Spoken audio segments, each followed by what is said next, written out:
লোকসভা নির্বাচনের আগে সিএএ কার্যকর হওয়ায় উচ্ছ্বসিত মতুয়া সমাজের মানুষেরা। ফলে এই প্রেক্ষাপটে দাঁড়িয়ে শনিবার উত্তরবঙ্গের বিভিন্ন জেলা থেকে আসা মতুয়া সমাজের লোকেরা যোগ দিলেন বিজেপিতে। বালুরঘাটে জেলা বিজেপি কার্যালয়ে এদিন উত্তর ও দক্ষিণ দিনাজপুর, মালদা, জলপাইগুড়ি, দার্জিলিং জেলা থেকে মতুয়া মহাসংঘের কার্যকর্তারা বিজেপিতে যোগদান করেন।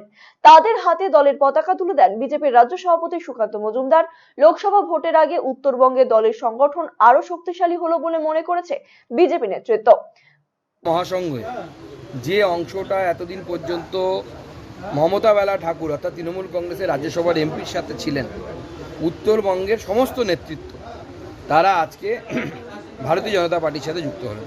এতদিন এরা মমতা বেলা ঠাকুরের সাথে ছিলেন, দেখেছেন সিএ নিয়ে তৃণমূল কংগ্রেসের যে মনোভাব, সেই মনোভাবে ক্রুদ্ধ হয়ে এরা সকলে আজকে ভারতীয় জনতা পার্টির যোগদান করলেন। এতে উত্তরবঙ্গের অবজারভার, মতুয়া মহাসংঘের অবজারভার তিনি আছেন, আমাদের বিশ্বাস দা উপস্থিত আছেন, আমাদের ভগীরথ দা কেন্দ্রীয় কমিটির সদস্য মতুয়া মহাসংঘের, এবং অন্যান্য নেতৃত্ব প্রত্যেক জেলা থেকে, আলিপুরদুয়ার থেকে শুরু করে উত্তর দিনাজপুর পর্যন্ত প্রত্যেকে এখানে আজকে যোগদান করলেন ভারতীয় জনতা পার্টি।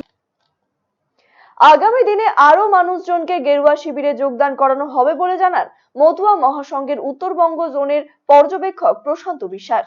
পরিবারে অর্থাৎ ভারতীয় জনতা পার্টির পরিবারে আমরা সবাই মিলে উদ্বৃত্ত হয়ে কাজ দেখে আমরা আজকে সবাই মিলে জয়েন করলাম উত্তরবঙ্গ থেকে। আমার দার্জিলিং থেকে, জলপাইগুড়ি থেকে আমার নন্দদা আছেন, উনি দেখাশোনা করেন, আর আমাদের ভগীরথ আছেন আমাদের চেয়ারম্যান, উনি সমস্তটাই দেখাশোনা করেন।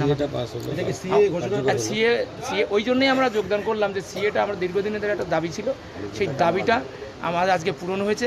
সেই জন্যই আমরা চেয়েছিলাম যেটা আমরা সেটা পেয়েছি। পাওয়ার পরে আমাদের একটা মনের বিশ্বাস এবং এই পরিবারের সঙ্গে যুক্ত হয়ে আমরা অনেক কাজ করতে পারবো, এবং আমাদের আশা যেটা ছিল সেটা আমাদের পূর্ণ হয়েছে। এই জন্য আমরা যোগদান করেছি। আজকে সবাই আমরা যোগদান করেছি উত্তরবঙ্গ থেকে, আলিপুরদুয়ার থেকে শুরু করে মালদা পর্যন্ত যতগুলো আমাদের আছে সমস্ত জায়গায়, হ্যাঁ